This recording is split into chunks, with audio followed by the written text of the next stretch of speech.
Sa panahon ngayon kung saan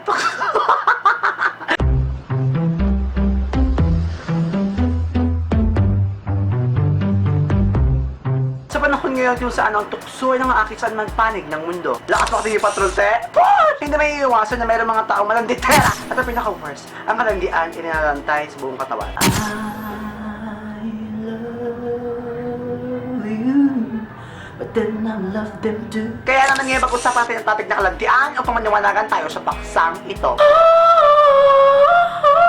Number 1, ano nga ba ang malandi? Well, maraming meaning ang malandi, pero para sa akin ang mga malandi ay yung taong padalos-dalos sa kanyang mga galaw na may connected sa pag-ibig at usapang sexual. Number 2, ang landian ay landian, pero maaaring dito maging daan upang magkaroon ng isang relasyon. Pero lagi mong tatandaan na ang relasyon nagsimula sa landian, matatapos din ang dahil sa kalandian. Number 3, lagi mong tatandaan ang pagiging sweet na iba sa kalandian. Kaya kung meron kang makikita nakaharutan na magkarelasyon, ayun ang sweet! Pero pag pinakita kang makakamit pa lang, ano, may tingna! Ayun ang malandi.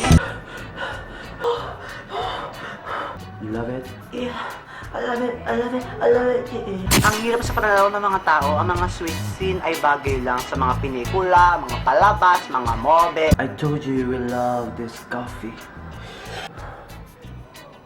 Pero pag nakaniya sa totoong buhay, naghaharutan dyan. Naglalandian! Ang totoo!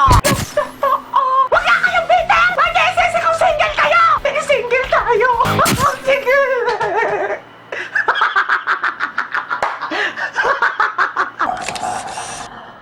Ang mindset ng tao at sa kalandian ay punong-puno ng kaplastikan. Marunong kayo magmalinis? Siguro kung kaunti lang ang amin na sila'y lumandi, nakitaglandi, at nakamalandi. Dahil nakaplastik kayo. May naman kayo makalandi, may naman kayo naglandian.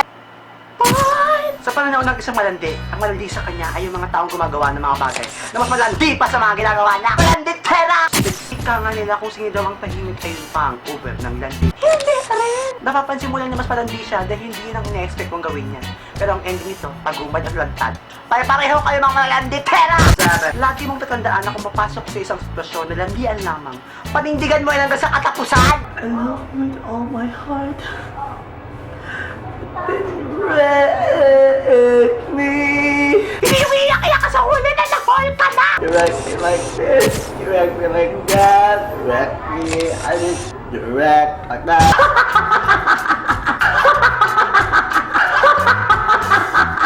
And now I'm pregnant. I am pregnant. Kiss me and don't you dare fall in love with me. Baka mahuli tayo ng nanay mo. Kiss me. Sige na nga. Ayan! Diyan ka lang magaling sa kalandian! Kalandian! Kalandian! Pero pag nahukas sa plato, yoyo ka! Makaka! Can we call it love even though it's kalandian? I don't think so. I don't even think so. Pero sana naman kung lalandi kayo, masyadong pahalata. Hindi mo lalandi yung alam mo post mo sa Facebook. Hindi mo mayamang ba? Magiging ba? May nagulang mo dyan. Pag nakita niya yung kalandian, ano? Malandi. Fela ka! Paro! Paano mo nga malalaman kung malandi, nilalandi, at lumalandi ang isang tao? Number 1! Yung mga taong nasa langit na nga, pinili tayo na magalpak sa impyerno! Hello, honey, my love so sweet. Anong oras tayo kakain, mamaya, ha? Honey, my love so sweet. Si Bimbi to. Hindi na kontento sa isa! Kailangan dalawa ito, apat-apat! Hello, Bimbi. Anong oras tayo kakain, mamaya? Anditera! Number 2! Yung mga taong mahilig mangindas na mayroong kagatlabi. Kakadiri. Anong kung maakindat naman po kayo? Ay, sakit ka ba? Number 3! Yung mga taong mahilig makipag-jack-jackan dito, jack-jackan doon, jog-jogan dyan, jog-jogan everywhere! Pok-pok-pok-poker face, pok-pok-poker face, pok-pok-pok-pok. Yung mga malalanditerang alam na nga may karelasyon yung tao kung makaakit, makakate! Nakakadiri like hell!